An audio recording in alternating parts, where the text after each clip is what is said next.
Joy from Joyquilts. What I'm doing today is an edge-to-edge design on this quilt. There are no borders, so we're just going to go strictly edge-to-edge.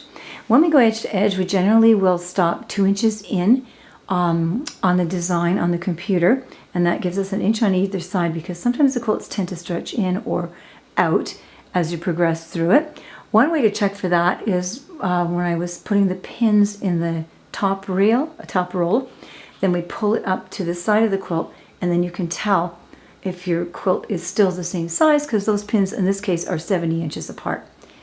So what I've done is chosen a point in the previous row to orientate the machine to let it know where to go next. Gives you the option of starting at the start point or at a certain spot on the design that you have chosen. That's useful when a thread breaks or anything like that, but in this case we're starting a brand new row, so we want it just to move to the first stitch of the next row. So the computer's just loading it now. This is a design from the Art and Stitch portion of our software. It's called Greetings by Karen Farnsworth. Okay, so now it's asking me to pull up the bobbin thread, which we always do, and we'll get started.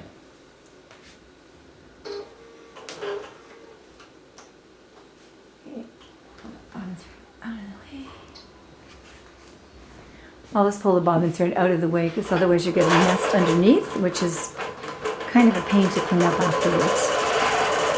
I always like to leave a little bit of a tail on the thread, same as when the thread breaks or runs out, and that way you can take a self-threading needle and feed them into the layers of the quilt. It's not so important in the beginning, but after several washings, if you've cut your threads right to the surface, they tend to start to unravel. So I like to bury a couple of inches in the layers.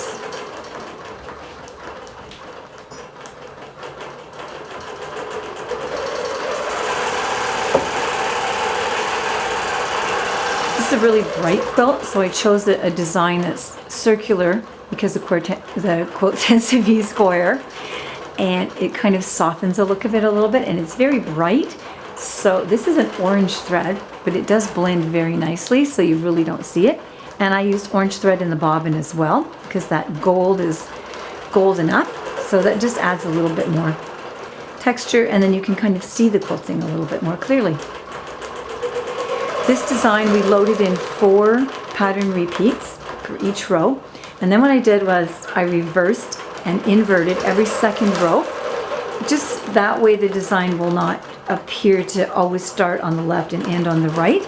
Sometimes that gives it a little more pleasure for your eyes to look at, and then you're not seeing the same start and stop point on the same side every time because it reverses every time. Some of them aren't as easy to do that with as this one is. We'll have to take other ones into the software and work in from the outsides to the middle or vice versa so that we can balance it on both sides. But you don't want to look at a quilt and see the same swirl on the left side all the way down. This is really easy to do in the schematic portion of the software, and you can get a visual on it when you're doing it. You can see it on the screen. It reacts immediately, so that gives you a very good idea of what you're going to get. Using polysheen thread again. It's my favorite 40 weight thread. Won't bleach out. The machine handles it very well. I tend to use the same thread top and bottom, not the same color, but the same texture, the same brand.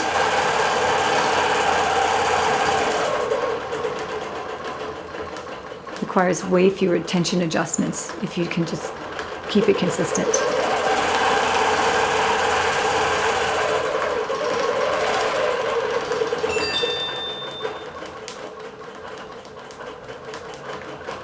I'm going to speed it up a little bit. It's going extremely slow. I always like to start out slowly because as you get through the design, if you're going too quickly and it's got some geometric jerk points to it, it'll break your thread.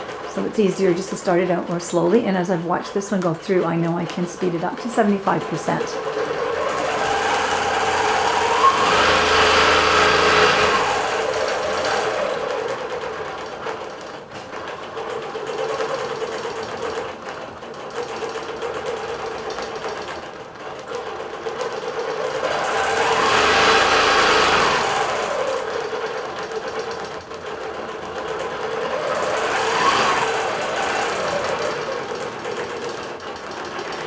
Always remember to check the batting every row. I found this batting had traveled a little bit to the left, so to correct that, since we don't tie down our quilt tops, I could just flip that top up, straighten the batting, and then flip the quilt top back down and behind the top rail.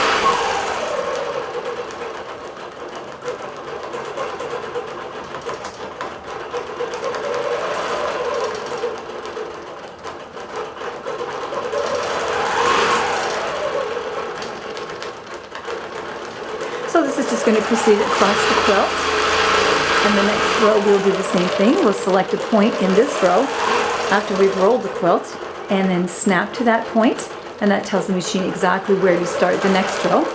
I mentioned that we leave 2 inches on the sides. I also leave 2 inches top to bottom, but I will start my first row about 3/4 of an inch down. That allows for some north-south shrinkage, which you pretty much always get. And then when I get to the last couple of rows, I can measure them off and make sure that it's going to be exactly the right fit. If not, at that point, I can adjust the rows slightly because we really want to end about 3/4 of an inch from the bottom, the top, and both sides. So when you trim the quilt up, you want it to be, the quilt to be straight and the stitching to be straight as well. This quilt is 70 inches square. It's going to take approximately 200 meters of thread for the top and about the same for the bottom. Sometimes it takes a little bit more from one or the other. All depends on your tension balance.